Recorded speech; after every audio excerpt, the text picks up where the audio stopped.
So students of class 12th, I am Suman Jambal and we are doing chapter number 5 continuity. Clear to all of you? Now we are doing the NCERT exercise 5.1 question number 3rd. Examine the following functions for continuity. ठीक है, हम बात कर रहे हैं question number 3rd के third part की. ठीक है, इससे पहले वाले जो पार्ट्स हैं वो हम अपने पिछले वीडियो में कर चुके हैं. Clear to all of you? Now the third part is x² - 25 upon x + 5. Question ये है कि हमने ये बताना है कि ये फंक्शन कहाँ पे कॉन्टिन्यूस रहेगा. Clear to all of you?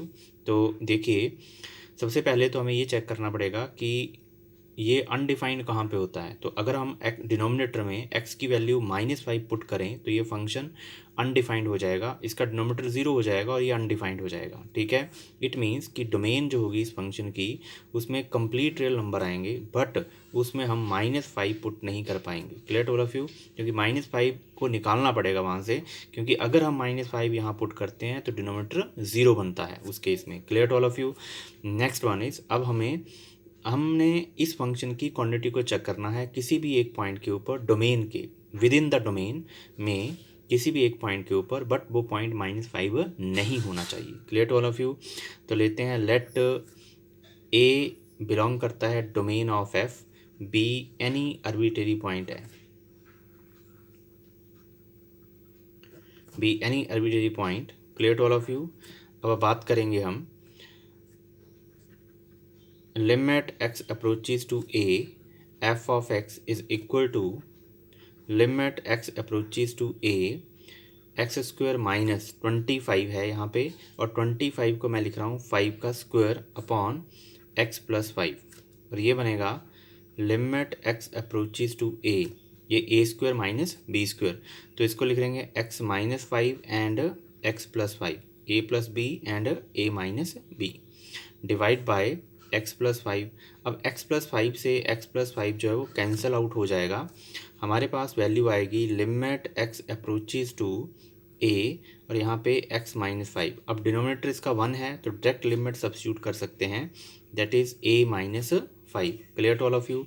अब हमारे पास जो ये वैल्यू आएगी that is equal to f of a के. क्लियर? इसका मतलब ये हुआ कि function is continuous at x equal to a within its domain. ठीक है, for implies f of x is continuous within its domain.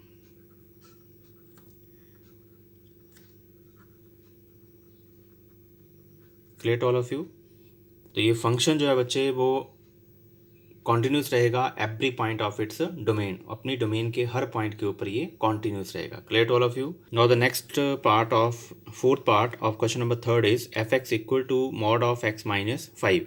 ये एक मॉडुलस फंक्शन है और ये रियल लाइन के किसी भी नंबर के, किसी भी रियल नंबर पे ये फंक्शन हमेशा डिफाइंड रहेगा. ठीक है, अनडिफाइंड नहीं होगा. Clear to all of you?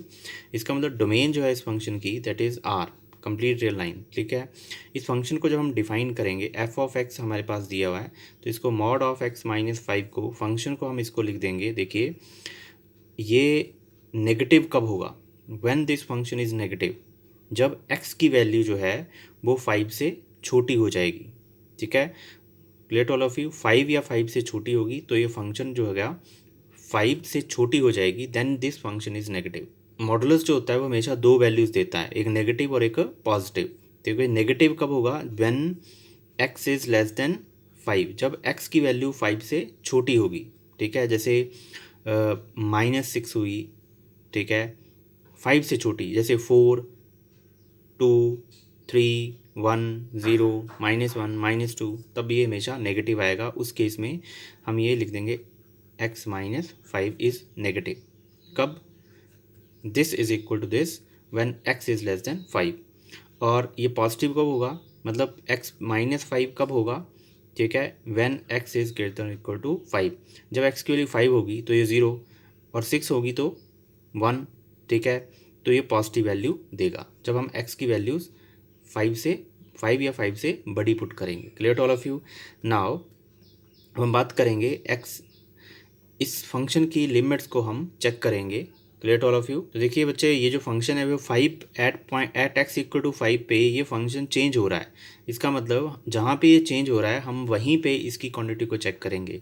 बाकी तो लेफ्ट हैंड साइड भी ये कॉन्टिन्यूस है और राइट साइड भी कॉन्टिन्यूस है। Clear to all of you.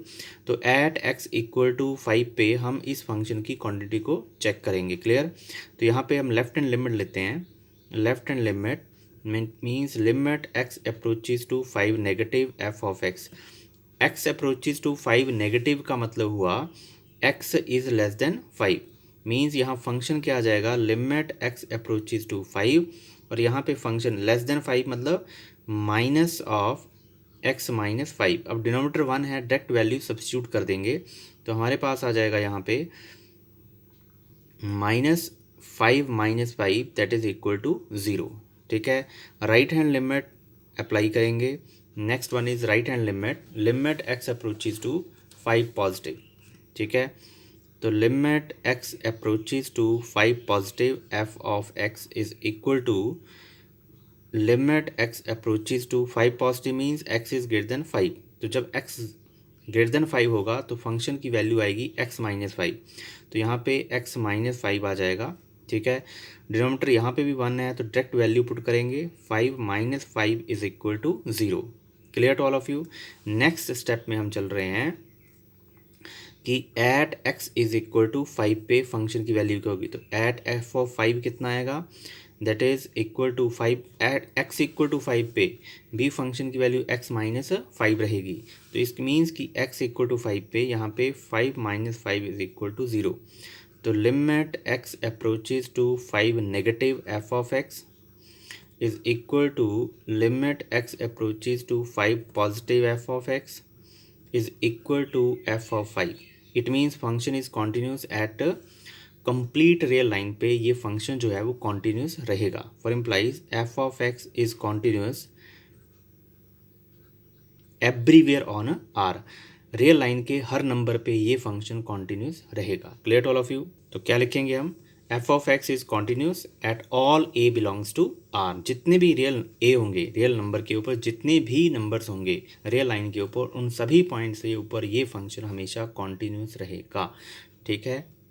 तो बच्चे हमारे पास क्वेश्चन नंबर 4 दिया हुआ है एक्सरसाइज 4.5.1 का कि prove that the function f of x is equal to x raise to power n is continuous at x equal to n where n is a positive integer.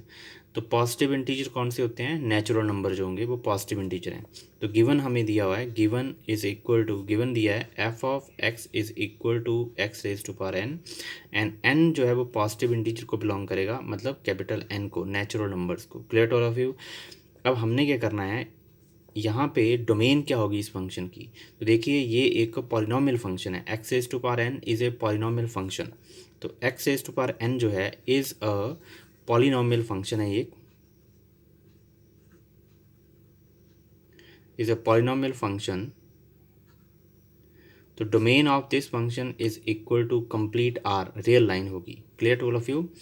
Are is, तो R जो है वो इस function की domain रहेगी। Clear to all of you. अब हमने इस फंक्शन की क्वांटिटी को चेक करना है at x equal to n पे। तो हम बात करेंगे कि limit x approaches to n f of x is equal to limit x approaches to n f of x है x raise to power n is equal to n raise to power n। It means this function ये हमारे पास f of n के ही equal आ जाता है। तो this function जो है वो कॉन्टिन्यूस है at each and every point of R. R के हर पॉइंट पे कॉन्टिन्यूस रहेगा ये फंक्शन। तो आर पे पूरी कंप्लीट रियल लाइन पे कॉन्टिन्यूस है, तो इसका मतलब ये पॉजिटिव इंटीजर पे भी कॉन्टिन्यूस रहेगा। Clear to all of you. तो हम लिख देंगे यहाँ पे for implies F of X is continuous